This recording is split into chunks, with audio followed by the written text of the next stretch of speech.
We at The Gentleman Show just want to be inside you. What'd you say? We meant inside your ears, weirdo. Don't flatter yourself. Yeah, following the crapping in pool segment, this is the best thing to follow it with, I think. No, this is huge. This is a huge moment in the history of the podcast. I'm excited for it. Yep. Fair. It's no secret that we're huge music fans. You know, we'll often introduce new rock songs that we've discovered. We'll review albums and things like that. But, for instance, we had Grace's Downfall on the show before. They're a local band. We did a whole show with them, an interview and everything else. It was great. So, we love ourselves some rock music. Absolutely. Now, this was huge, though. Because when we realized that this was going to happen, we kind of collectively crapped ourselves because and not in a pool. We were not in a pool, exactly. No, we wouldn't do that because what kind of animal does that? Seriously. Anyway, we were able to sit down. Actually, it was just Lazy E and I were able to secure this interview because of the time of day that it happened, and we had to get this one because a name like Adam Gontier is so far above, it's incredible that we were able to get this interview, and I'm so stoked about it. You figure he was in one of the biggest rock bands, 3 Days Grace, and his new band now, Saint Asonia, they're on their way. Yeah, no, they're quickly gaining traction and getting very, very popular. Exactly. This is huge, and like you said, Adam's up here. Like he's really, he's a top flight star, Yeah. and we are still swimming in the sewer. So this is a pretty good grab out of that level, and a good get, as they say. We lassoed the moon, as it were. Yeah. Really did. Yeah, so now, without further ado, we give you, ladies and gentlemen, Adam Gontier. Ladies and gentlemen, please welcome to The Gentleman Show the lead singer of a brand new band. It's going to be the biggest band in the world in 2015. I'm calling it now. It is Adam Gontier. Welcome to the show, sir. Thanks, man. Appreciate it. How you doing? We're doing really well, and wanted to say thank you so much for taking the time to sit down and talk to us today. We know you're probably super busy. Things are starting to take off for this band, and I mean, really, before we get started, I just wanted to know, you left 3 Days Grace 2 years ago. We know you kind of did some solo stuff in the interim, leading up to this new band. What have you been up to the last couple years? Because you kind of been laying low a little bit. Yeah, well, for the last year or so, I mean, Mike Mushak and I have been working on this project.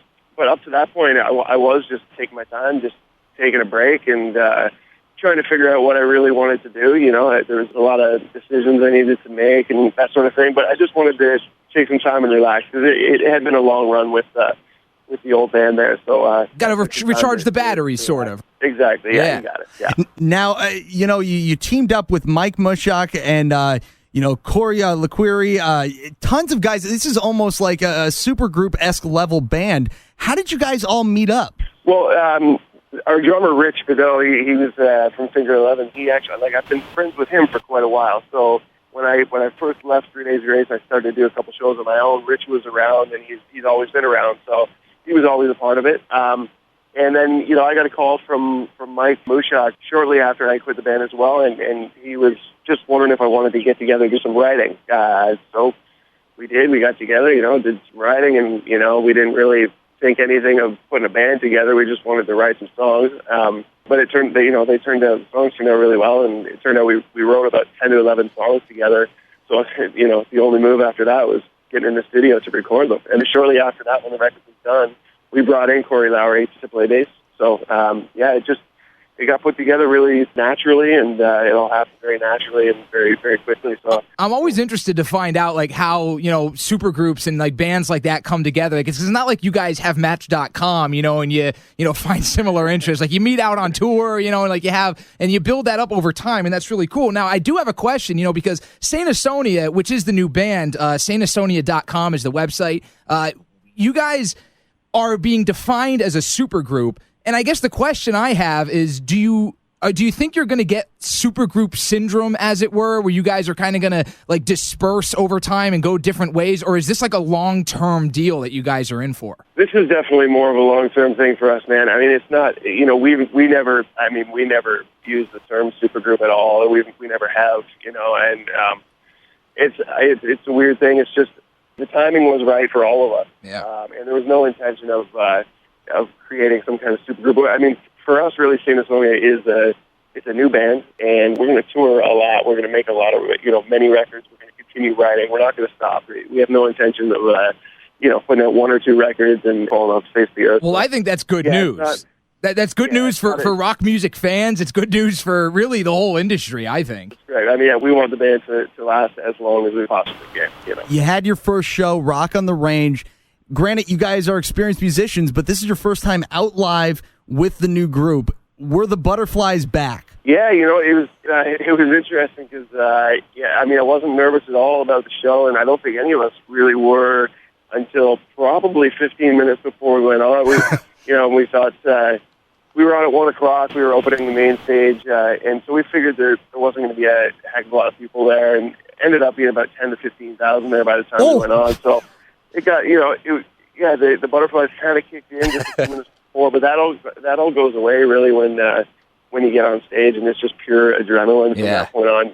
So I think it was more adrenaline than Butterflies, really. Yeah, there's a small army outside. No big deal. Yeah, exactly. That was your first show, was at Rock on the Range. And actually, we found out you're going to be at Rock Allegiance, which is right down the road from us, almost in Chester, PA, on October 10th. And we know you've also got plans to tour coming up this fall. Like, where are you guys planning on heading? The whole country, the whole world? Where are you going? Well, eventually the whole world. At this point, we're just going to, I think we have maybe 12 dates where we're going to do some headlining shows in a few different cities, but the cities aren't 100% confirmed yet, so I'm not exactly sure. But yeah, there's definitely a few festivals, lots of festival shows, and definitely a headlining run. And then I know we'll be super busy later in the year and early next year. Well, I'm definitely going to be down at Rock Allegiance to check you guys out. I'm looking forward to that one. And then we got to get really excited for July 31st. That's the confirmed date for your, I'm guessing, self-titled album that will be hitting iTunes stores and all that? That's right, yeah. That's the release date, July 31st. Yeah, I'm stoked about it, man.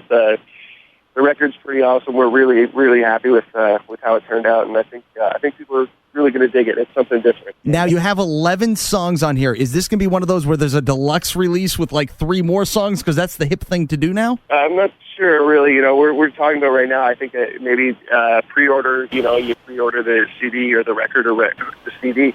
I just said CD. CD doesn't exist anymore. What's a CD? Hey, I still buy CDs, man. Leave it alone. No, I do too. I'm just saying. Yeah. I think we're possibly on the pre-order. A couple bonus tracks, that sort of thing. But July 31st is the date for the entire record, and I'm looking forward to it. And it's a self-titled album, so it's going to be just called Saint Asonia? Yeah, for sure. So who is Saint Asonia? Is that like the patron saint of melting faces? No, it's kind of the patron saint of being tone deaf, which I thought was kind of ironic. It's kind of funny. I like that. That's my patron saint right there.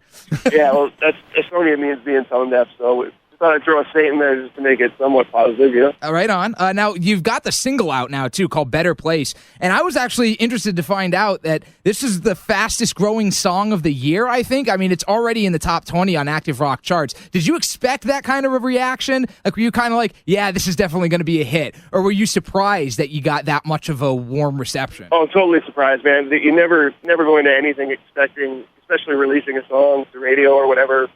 I never really go into it expecting any sort of result.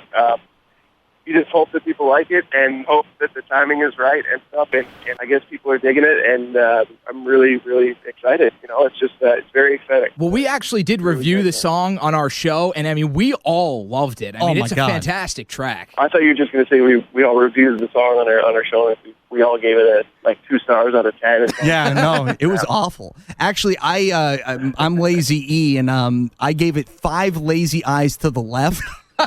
Because I used to have a massive lazy eye. Yeah, and I'm Crisco. I gave it 5 Crisco cans, I think. We gave it a solid review, man. It was very well liked. Nice. We've even got a music snob on the show. She's in a band, and she loved it too. So, I mean, that's you got something gold on your hands here, man. We're telling you. Well, that's cool, man. As long as we got some lazy eyes and Crisco cans. All right.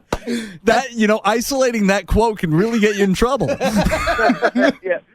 You're right. Maybe That's off the record. This is awesome, and I just wanted to say, like, I'm just thrilled to know that you're still out making music because, like, you've got one of the most definitive voices in the genre, and I mean, we're stoked for this. Saint Asonia, the new album comes out September. Wow, July 31st. They'll be on tour this fall. Can you like do some plug right now? Twitter, Facebook. I mean, wherever the band can be found. Let us know. Yeah, well, I mean, the band is it can be found everywhere. Everyone's got I'm always on our Instagram. I'm doing that stuff myself.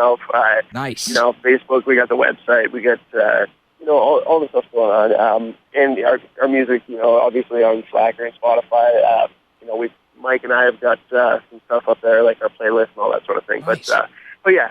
So it's Saint Asonia is pretty much, hopefully, kind of everywhere that people can find it. So basically, just Google Saint Asonia and reap the rewards. Yeah. Let me tell you, for sure. in our home base of Northeast PA, we're showing it a lot of love around here. And, thank you again for joining our show. Of course, man. And I appreciate the support. We really do. And thanks for taking the time. Absolutely. Thank you again. Thanks very much, Adam Gontier, ladies and gentlemen. Saint Asonia. Woo! Thanks a lot, guys.